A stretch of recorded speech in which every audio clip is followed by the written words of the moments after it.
Derek Hanebury. Hey, hello, everybody. Hello. Nice to be able to make it for a change. I've been missing quite a bit lately because I'm tutoring on Wednesday nights quite often, but tonight's a night off. So I just got one short dramatic monologue I wanted to read tonight.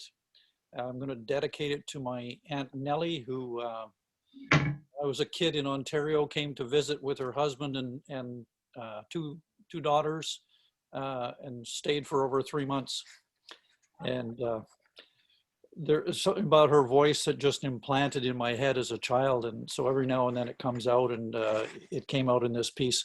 It's actually, Geist is having a contest to do a piece of short fiction that has to have something to do with time zones. And of course, Newfoundland being a half hour behind the rest of Canada, you know, they always say half hour later in Newfoundland.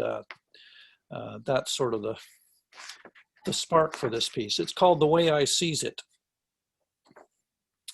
A half hour later is really a half hour earlier. The birds, for instance, cawing and screeching a half hour sooner.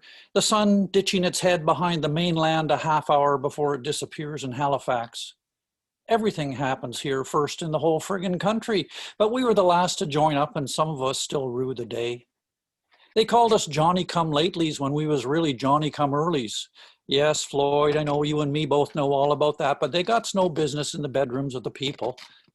Said we signed on with empty pockets and our hands out when all along we knew they had their eyes on our cod au gratin. One thing we learned from the sea was the bigger the fish, the bigger the bait, and they was no different, coddling up to us like sailors to the sea cook. I told Floyd myself, I says, mark my words, me son, they'll be sucking us drier than a hardtack biscuit. And weren't I right?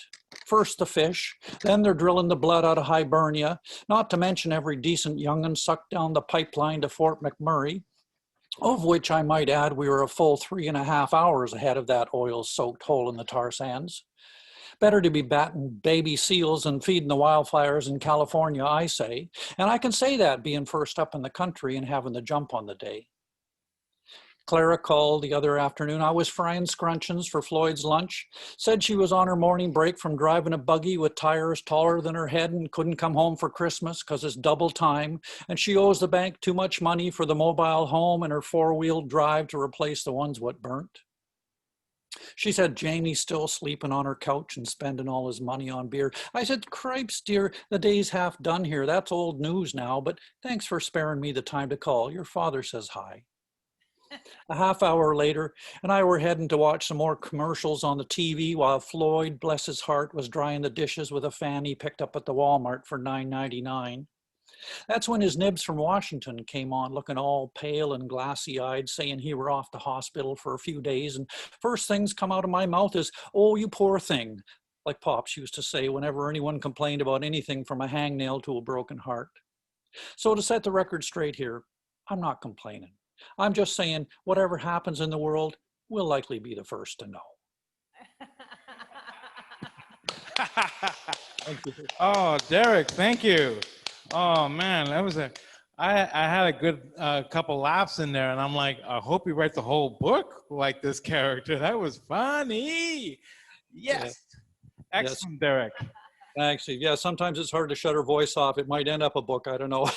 We'll you never know. You just never know. Thank you, Derek. Thank you. And so